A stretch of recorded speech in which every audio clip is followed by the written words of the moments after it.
والنور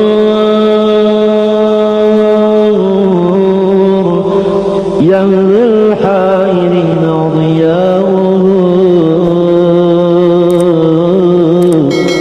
هو النور.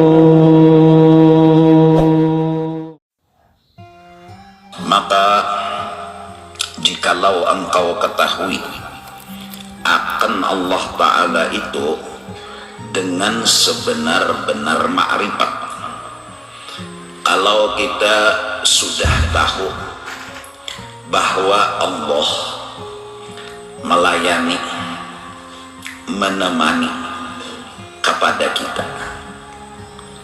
Allah sedetik pun kada pernah meninggalkan kita, bahkan ketika kita dalam keadaan tidur,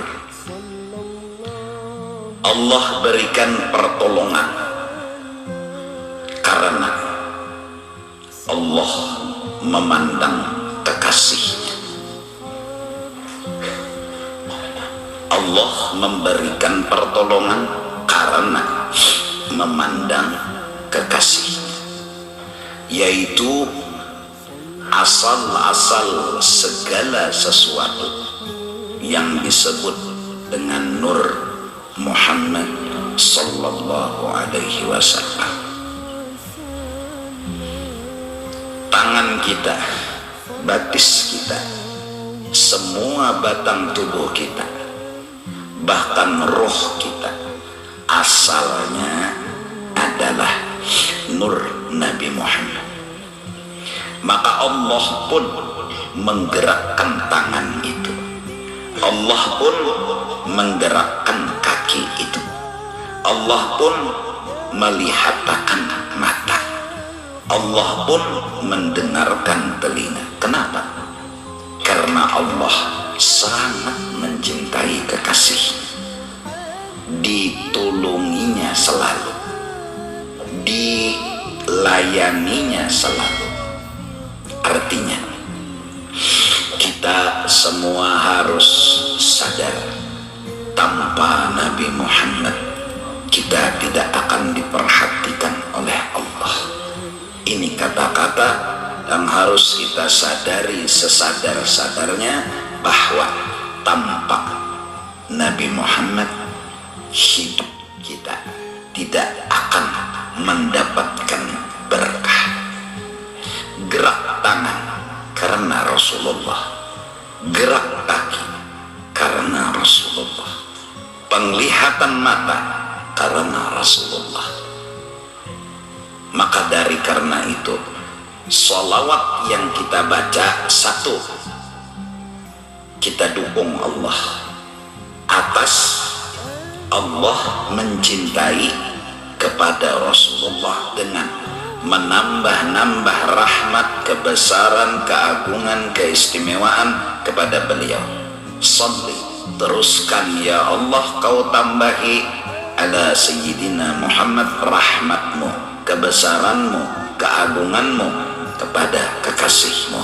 Dua, salawat yang kita baca membuat kita sadar yang berhak untuk diperhatikan, yang berhak untuk ditambahi rahmat, yang berhak untuk diberi rahmat, dialah Sayyiduna wa Habibuna Muhammad. Semakin salawat kita baca, semakinlah kita sadar. Satu, kita dukung Allah mencintai kekasihnya. Dua, kita harus sadar bahwa yang layak, yang pantas, yang berhak bahkan menerima akan rahmatnya Allah, akan segala nikmat Allah, dialah Sayyiduna wa Habibuna Muhammad. Maka dari karena itu orang Bahari berucap sebagaimana fakta, la ilaha illallah Muhammadur Rasulullah. Dua kalimat yang kada pernah terpisah antara Allah dengan kekasihnya. Bahkan waktu Nabi Adam di dalam surga, Nabi Adam bertanya, siapa orang yang namanya namanya selalu ada menyertai dan kada memisahi lawan namamu. Kata Allah, dia kekasihku, dia orang yang sangat aku cintai. Bahkan kau harus sadar wahai Adam, tanpa dia aku tidak akan jadikan dirimu, tanpa dia tidak aku jadikan alam semesta. Nabi Adam pun sadar akan keagungan, kebesaran Nabi Muhammad sallallahu alaihi wasallam. Siapa orang yang diizini dan berhak memerankan Allah Ta'ala, dialah Nabi kita. Siapa orang yang berhak memerankan kasih sayang Allah Ta'ala, dialah Nabi Muhammad. Siapa orang yang berhak memerankan kesugihan dan kepemurahan Allah Ta'ala, dialah Nabi Muhammad. Siapa orang yang berhak memerankan akan kealiman dan segala yang ada pada Allah, dialah Nabi Muhammad. Dari karena itu disebut Nabi Muhammad ini mudhar atam, seseorang yang mendapat izin dan hak memerankan Allah secara sempurna. Apa kisah tentang Allah? Nabi Muhammad memerankan semua itu. Beliau raufun, Allah raufun. Beliau rahimun, Allah rahimun. Beliau mu'min, Allah mu'min. Beliau nurun, Allah nurun. Yang berhak, yang pantas memerankan, menceritakan kisah tentang Allah segala-galanya, dialah Sayyiduna wa Habibuna Muhammad. Dalam istilah tasawuf, beliau hamba yang hakiki. Dalam istilah agama, beliau orang yang paling agung, mulia dan terhormat. Kalau bahasa keren, beliau artis yang mampu dan dapat izin memerankan tentang perannya Allah Subhanahu wa Ta'ala. Barang siapa ingin melihat, memandang kisah Allah, pandanglah Sayyiduna wa Habibuna Muhammad. Kalau ingin melihat, memandang kebesaran, kasih sayang dan segala tentang Allah, lihatlah Sayyiduna wa Habibuna Muhammad. Hingga terucap kata dari orang-orang bahari, man ata'a Sayyidana Muhammad faqad ata'a Allah. Barang siapa taat kepada Nabi Muhammad, sama taat kepada Allah.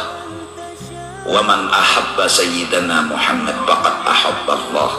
Barang siapa mencintai Nabi Muhammad, sama mencintai Allah. Wa man dzakara Sayyidana Muhammad faqad dzakara Allah. Siapa mengagung-agungkan Nabi Muhammad, sama mengagung-agungkan Allah. Karena betapa hebatnya Nabi Muhammad, itu maksudnya betapa hebatnya Allah. Karena apa yang diperankan, dilakukan, yang diperlihatkan oleh beliau adalah semuanya tentang kisah Allah Subhanahu wa Ta'ala. Maka dari karena itu, Tuan Guru Syekh Abdul Rahman Siddiq Sapat mengarang sebuah kitab yang bernama Amal Ma'rifat. Beliau menceritakan tentang kisah makrifat mengenal Allah. Selesai daripada karangan dan cerita, jalanku adalah memusyahadahkan nur Nabi Muhammad. Beliau bercerita di Amal Ma'rifat tentang fana pada af'al, fana pada sifat, fana pada zat. Beliau bercerita tentang makom fana dan makom baqa. Beliau bercerita tentang memandang yang satu di dalam yang banyak, memandang yang banyak di dalam yang satu, mengesahkan tentang Allah dengan segala-galanya. Kata beliau, aku mengamalkan, yang ku amalkan itu adalah memusyahadahkan, memesraakan, memandang kelebihan, kebesaran, keagungan nur Nabi Muhammad sallallahu alaihi wasallam. Habib Ali yang haulnya beberapa hari ini di Solo diadakan, terukir kata keluar isi hati beliau dalam karangan Simtut Turar bahwa musyahadah beliau, pandangan beliau adalah Sayyiduna wa Habibuna Muhammad. Mari kita mencoba agar supaya mengamalkan, mengingat-ingatkan kebesaran, keagungan, kemuliaan Sayyiduna wa Habibuna Muhammad, hingga arti dari mesrakan nur Nabi Muhammad dalam batang tubuhmu dan dalam rohmu dan di dalam sekalian alam semesta. Arti mesrakan, jangan ada yang lain selain dari nur Nabi Muhammad. Mesrakanlah nur Nabi Muhammad dalam dirimu, dalam rohmu, dalam seluruh alam semesta, seperti mesranya air di batang kayu. Artinya jangan ada yang lain di dalam pandangan kita selain daripada nur Nabi Muhammad. Kenapa harus nur Nabi Muhammad? Karena beliau yang dapat izin memerankan tentang Allah, beliau yang dapat hak memerankan tentang Allah. Maka tontonlah Nabi Muhammad, kau akan bisa kenal Allah Ta'ala. Bukan Nabi Muhammad sebagai tujuan, Allah jualah sebagai tujuan.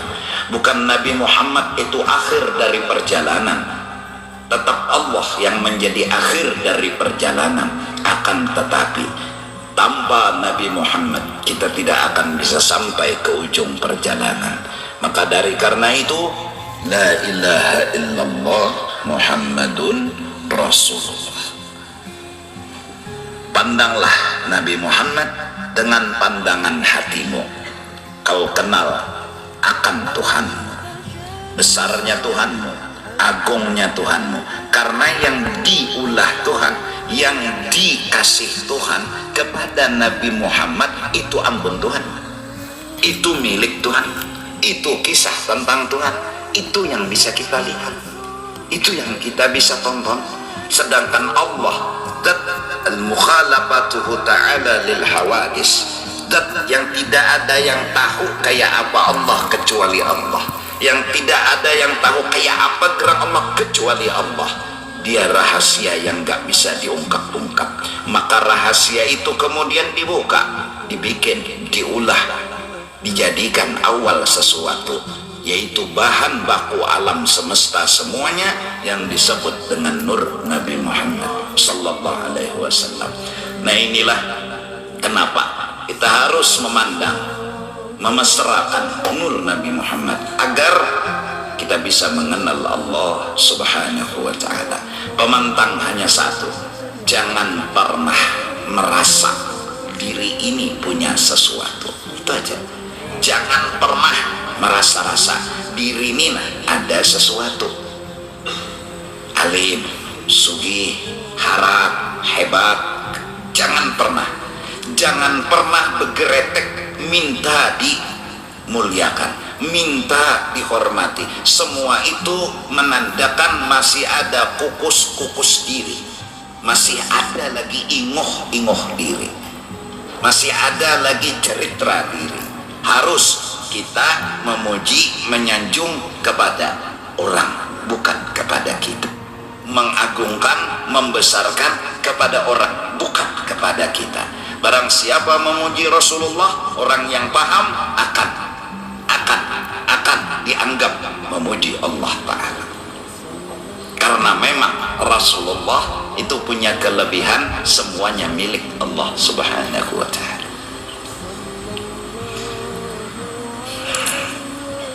Ini lalu timbul, kalau begitu rasa kita, ini rasa Rasulullah ini bilang menyertai terus lawan kita. Rasulullah ini menemani terus lawan kita. Ayo, duduk, berdiri, berjalan, berabah, jaka kada sidin, tidak ada rasa itu. Kada kau berjalan, kada kau berduduk, ini rasa yang bicara.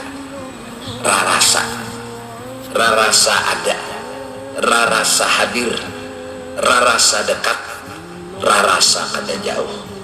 Dengan apa? Dengan satu pandangan, asal diri kita, asal roh kita, berarti beliau itu ada dan menyertai. Lahirlah garang, lahirlah diam, lahirlah ini, lahirlah itu, Allah yang menjadikan. Tapi kenapa Allah mengolah dan menjadikan? Karena memandang kekasih, bukan karena kita, bukan karena kita. Jadi yang kita ingatakan, yang kita sadar, apapun yang datang dan dijulung ke kita bukan karena kita, itu aja, bukan karena kita. Kalau saya merasa-rasa aku alim bang, jadi kayak ini, kada boleh. Aku sugih bang, jadi kayak ini, kada. Aku nih orang yang dihormati bang, jadi kayak ini, kada. Ini datang, ini diulah Tuhan karena kekasihnya, Sayyiduna wa Habibuna Muhammad. Maka kagumlah hati kita, salutlah hati kita, memujilah hati kita dengan Sayyiduna wa Habibuna Muhammad.